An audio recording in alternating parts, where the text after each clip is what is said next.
Bonsoir à toutes et à tous, bienvenue dans votre émission École Guinée sur la télévision nationale, la chaîne mère des médias guinéens. Aujourd'hui, nous sommes à INERAP avec monsieur le ministre, monsieur Jim Hawing, le ministre de l'Éducation nationale et de l'alphabétisation, pour une conférence de presse et rencontrer les responsables d'écoles privées pour parler les non-dits et les non-sus des différents examens. Alors, chers téléspectateurs, nous vous invitons à suivre les temps forts.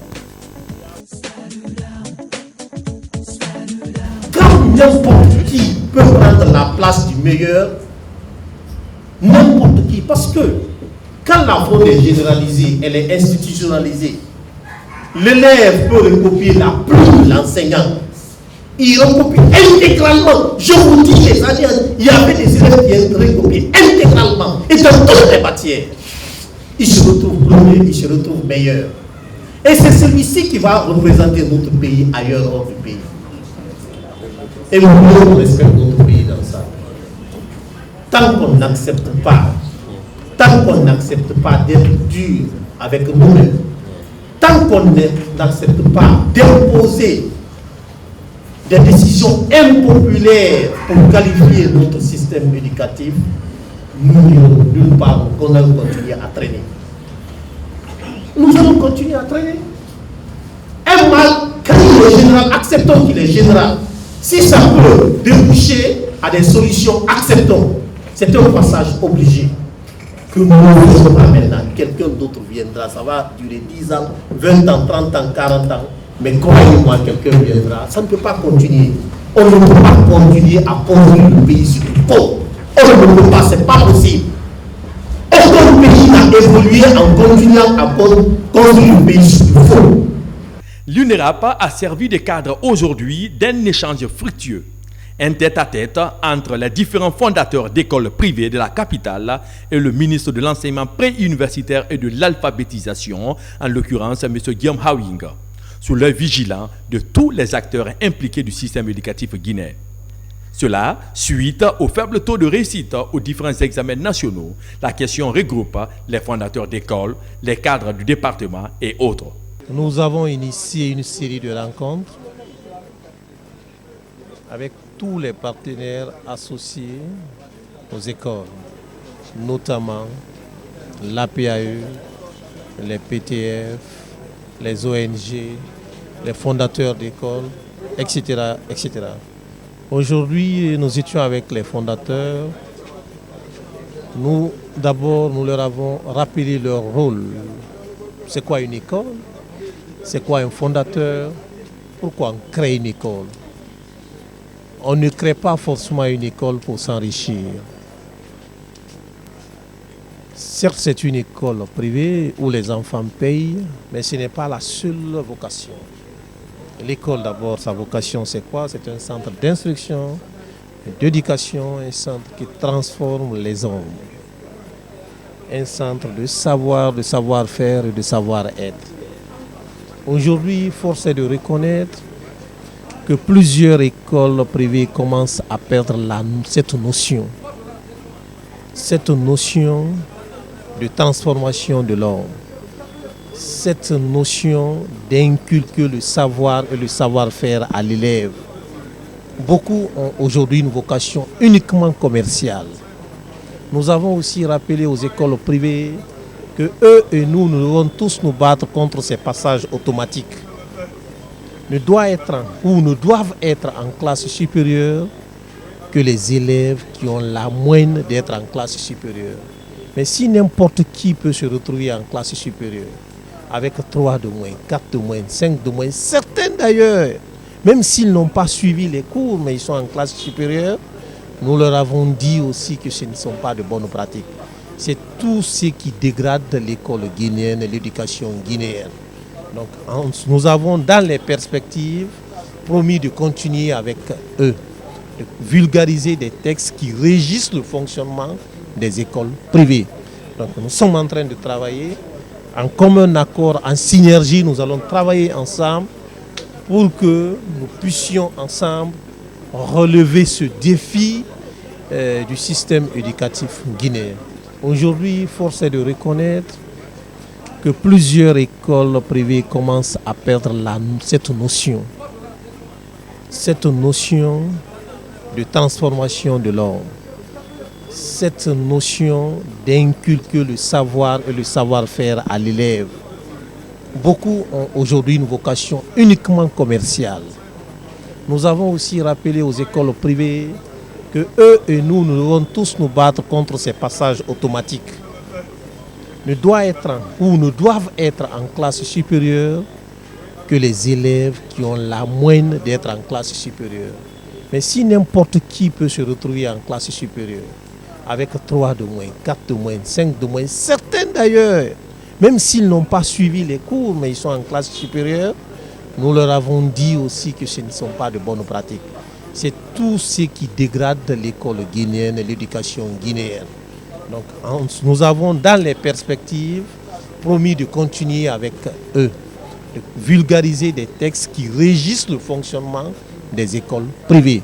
Donc nous sommes en train de travailler en commun accord, en synergie, nous allons travailler ensemble pour que nous puissions ensemble relever ce défi du système éducatif guinéen.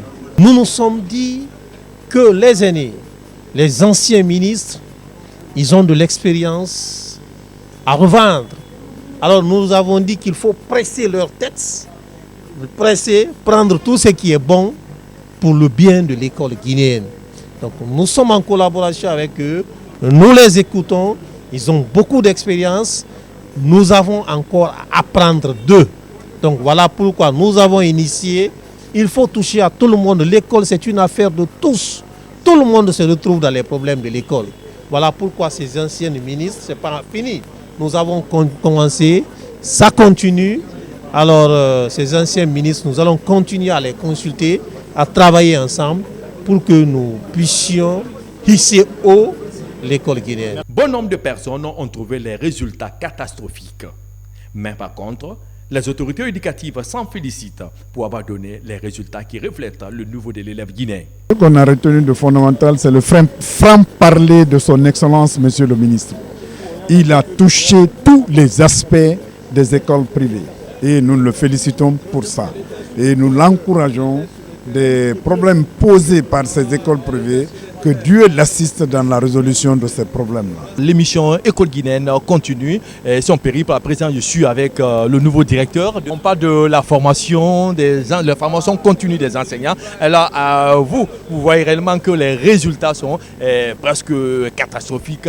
Et vous, en tant que premier responsable de cette entité, qu'avez-vous? Non, le directeur national, adjoint alors, l'un des responsables de cette entité. Qu'est-ce qu'on peut retenir par rapport à la formation continue des enseignants? Cette année, les résultats étaient catastrophiques et on a vraiment posé un diagnostic par rapport vraiment au fonctionnement même du système.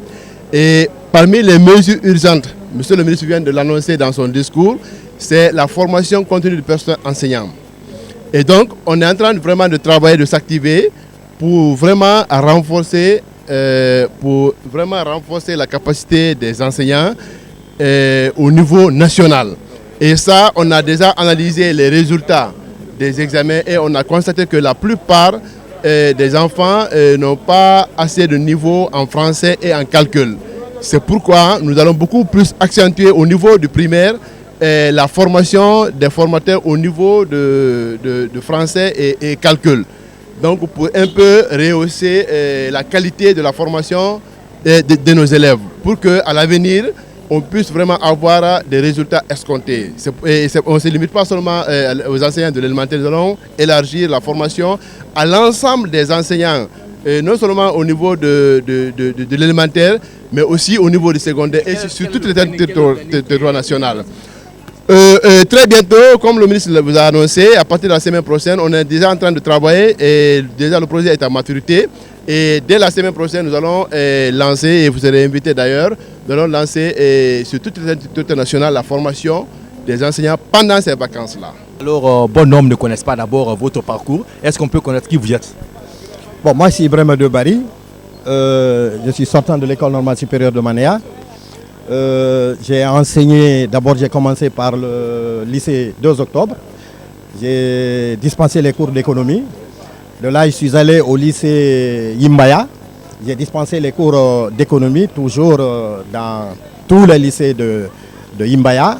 Et pratiquement, j'ai dispensé les cours dans toutes les écoles privées de Imbaya. Et de là, nous avons été sollicités à l'inspection générale. Et nous avons été là, inspecteur disciplinaire chargé de l'économie pendant 3 ans. Et de l'inspection générale, on a sollicité nos services au service national des examens, là où nous avons travaillé 9 ans.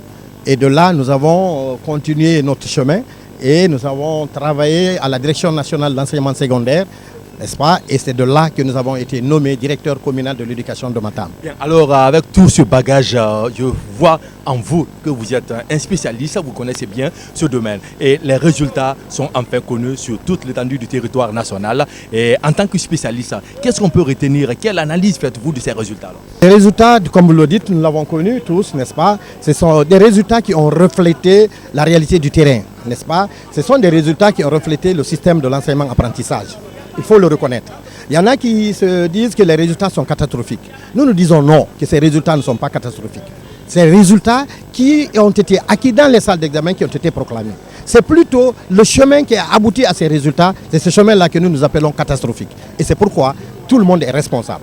Les élèves, les parents d'élèves, les enseignants, les fondateurs d'école, n'est-ce pas? Tout le monde est responsable. Et pour cela donc, pour rectifier le tir, il faut commencer par la base, n'est-ce pas? Commencer par le préscolaire. Aller du préscolaire au niveau du primaire aller au secondaire, n'est-ce pas? C'est là la base.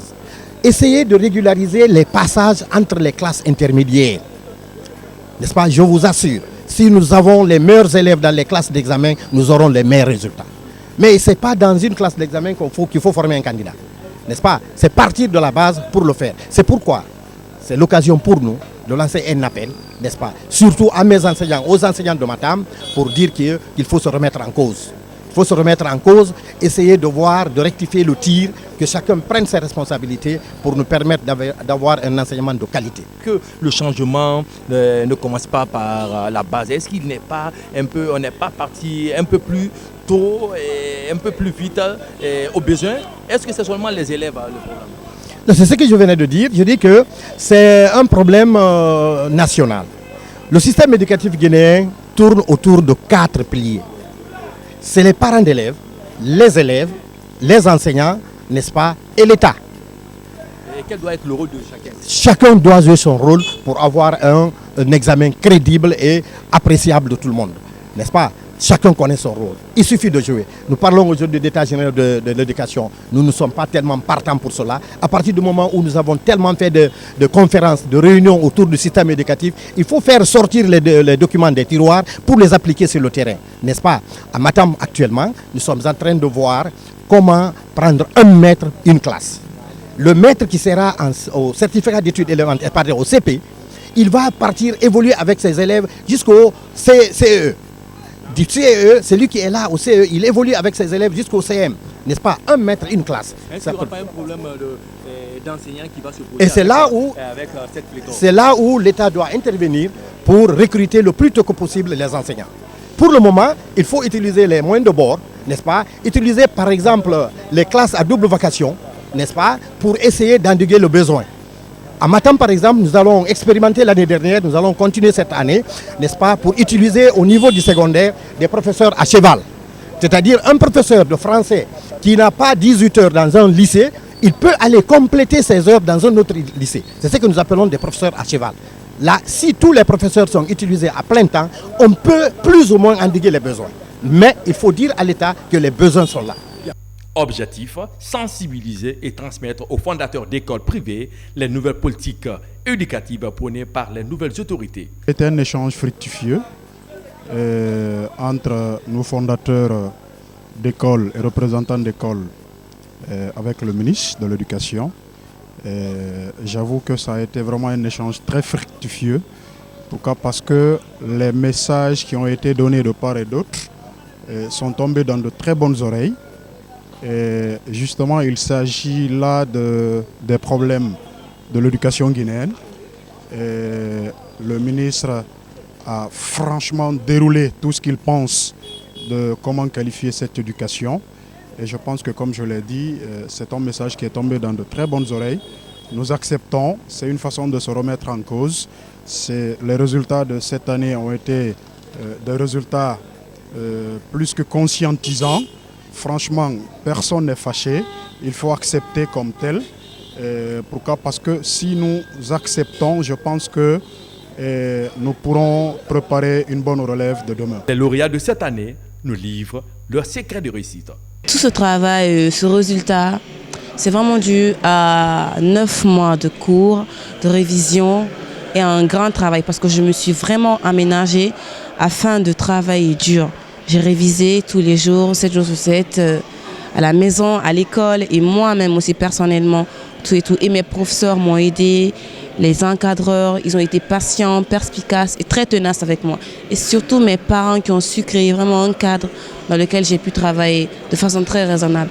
À l'endroit des autres candidats, surtout ceux qui ont échoué, je suis vraiment désolée pour ce taux d'échec, mais je les sollicite à redoubler d'efforts, à travailler sincèrement, durement, et aussi le ministère de l'Éducation a vraiment mettre les moyens en place pour professionnaliser les professeurs et faire en sorte que les élèves puissent travailler, étudier dans un milieu sain. Donc les élèves doivent y mettre du sien, du leur du moins, et le ministère de l'Éducation aussi doivent mettre du leur. Donc c'est tout un ensemble de travail, quoi. Cette année, il faut savoir que ça a été difficile. Ceux qui ont échoué devraient savoir ça, même pour nous. Ça a été difficile. Chacun a douté jusqu'à la fin. Et je dirais à ceux qui ont échoué de se relever plus vite, de reprendre les cahiers. Parce que là, ça ne sert plus à rien de se lamenter, d'insulter le système qui a été mis en place. Il faut d'abord se remettre en cause, se remettre en question. Savoir que si l'on a échoué, c'est d'abord de notre faute, de notre propre faute. Et régler ce qui n'a pas marché pour aller de l'avant. Complète. On ne peut pas réviser à la maison si les professeurs ne nous ont pas initiés aux leçons. À la maison, on fait de nouvelles découvertes, des petites astuces, des raccourcis qui facilitent le travail. Je suis vraiment heureux et très content. Et c'est vrai qu'à un moment donné, il y a eu des difficultés, mais vu l'aide mentale et psychologique, surtout, je remercie mon père. Je sais que le bac, surtout en sciences expérimentales, n'est pas tout facile. Donc, je leur dirais de prendre du courage et de ne pas baisser les bras. Parce qu'on dit aussi que l'échec est aussi une réussite. Donc, ils ont une seconde chance de bien faire. J'espère que l'année prochaine, ils seront parmi les heureux pour nous. Pour les années à venir, les dispositions sont en train d'être prises pour rehausser le cap, la formation des formateurs. Monsieur le ministre de l'Éducation nationale et de l'Organisation a tenu un discours très engagé et nous avons vu en lui en fait quelqu'un de franc. Hein. Il a vraiment parlé de façon très franche et on voit en lui un homme engagé pour changer ou qualifier en tout cas le système éducatif. C'est vrai qu'il faut attendre de voir aussi la réalité et les réalisations. En tout cas, nous le souhaitons bon vent et nous avons promis aussi au niveau des écoles privées d'accompagner les actions qu'il va engager, d'accompagner les réformes qu'il est en train déjà d'engager. Il a promis de faire ces réformes-là en associant les responsables des écoles privées, les fondateurs, les directeurs généraux, en tout cas les responsables de ces écoles-là, tous les acteurs, pour que le système éducatif guinéen qui est malade de ces hommes, en tout cas qui puisse se relever, si vous voulez, que le défi de la qualification de ces systèmes-là puisse être obtenu. Nous avons aujourd'hui en fait un système qui est vraiment malade. 9% d'admis au niveau du bac veut dire qu'il y a 91% d'échecs. Et ces échecs-là sont les échecs de tous les Guinéens. Ça veut dire que quelque part, il faut qu'on se donne les mains, qu'on conjugue les efforts pour que nous puissions sortir de cette ornière-là et que le système éducatif guinéen, qui est jadis vraiment très brillant, qu'il puisse aussi, en tout cas, être bien innové et qu'on puisse vraiment quitter définitivement les pratiques néfastes. Les pratiques néfastes, telles que les fraudes et autres, qu'on puisse engager les enfants sur une voie, si vous voulez, noble, sur une voie de justice, une voie de travail bien fait. C'est ça, il y va de l'avenir de notre nation. C'est des occasions pareilles que nous sollicitons à avoir avec le ministre, parce que c'est un cadre d'échange. Et le secteur privé occupe une place importante dans le système éducatif guinéen. Aujourd'hui, le ministre a abordé des thèmes qui sont vraiment sensibles, notamment les installations frauduleuses dans les écoles, la fraude organisée par certaines écoles pendant les examens scolaires, pendant les examens nationaux, et le manque de paiement du 9e mois pour les enseignants. Et ça, c'est des sujets très très sensibles. Quand même, nous avons beaucoup apprécié la rencontre. Cette réunion, c'est une réunion prépondérante, capitale, dans le cadre toujours de la requalification du système éducatif, conformément aux instructions de M. le Président de la République. Donc, c'est à ce titre que M. le ministre, aussi à son tour, a instruit la direction en charge de l'enseignement préuniversitaire privé d'organiser cette rencontre avec les principaux acteurs de l'enseignement privé, à savoir les fondateurs et promoteurs des écoles privées. Donc il était question vraiment de s'entretenir, de se dire vraiment les 4 vérités en ce qui concerne le fonctionnement du système éducatif de façon générale, mais particulièrement l'enseignement privé. Parce que nous le savons tous, les statistiques le prouvent, l'enseignement privé aujourd'hui, l'offre éducative privée occupe une place prépondérante. Donc on ne peut pas aspirer, refonder le système éducatif sans vraiment parler de l'enseignement privé. C'est d'ailleurs l'une des raisons pour laquelle, par le passé, dans un passé récent, la Direction nationale d'enseignement privé avait été supprimée. Nous, sous le leadership de M. le ministre Guillaume Aoun, on a rétabli la direction, le service, et on l'a érigé en direction.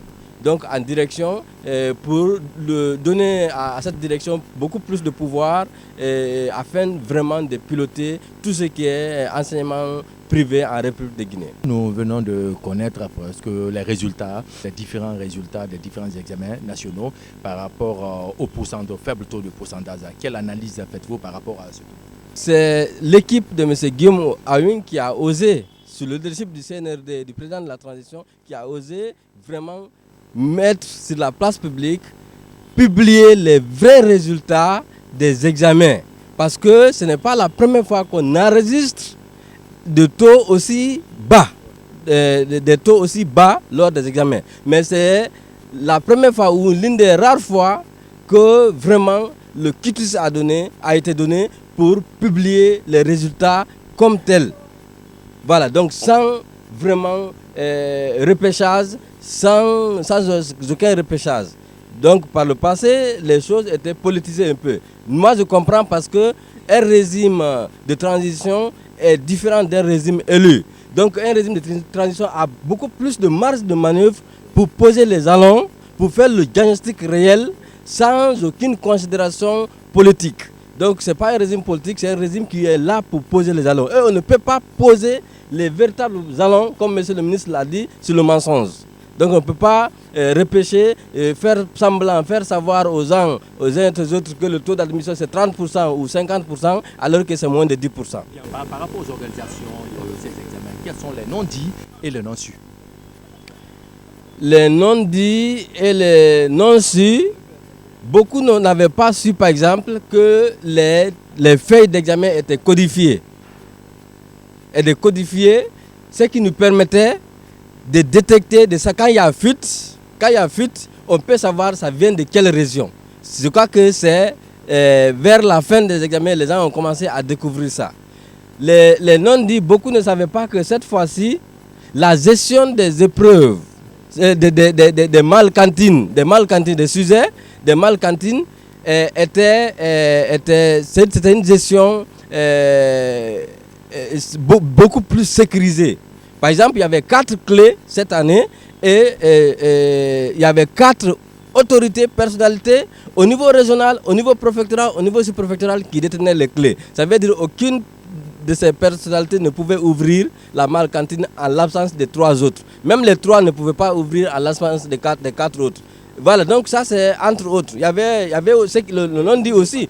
L'autre facteur, beaucoup ne savent pas, c'est qu'on on était en contact avec des experts en informatique qui n'étaient même pas en Guinée, qui étaient à l'étranger, qui pouvaient détecter un téléphone allumé dans un centre. Le cas palpable, c'est à Massanta. À Massanta, dès qu'un candidat a allumé le téléphone, il a été identifié, localisé, on l'a repéré et on a informé le DPE. Ils sont allés, le DPE, le délégué, les surveillants, ils ont fouillé, ils n'ont pas trouvé. Mais déjà, celui qui nous avait donné l'information, il était à l'étranger, il dit il y a un téléphone là-bas. Et finalement, on a fini par découvrir le téléphone. C'est pour vous dire que ça, c'était non dit, mais on ne peut pas exposer toutes nos mesures, mais il y avait beaucoup de mesures qui nous permettaient vraiment de canaliser, de minimiser la fraude cette année. Alors, vous venez d'écouter de fond en comble les conseils prodigués et les révélations faites par M. Mandela autour de ces examens. Alors, tout le plaisir a été pour moi de vous servir dans cette émission. À la prochaine.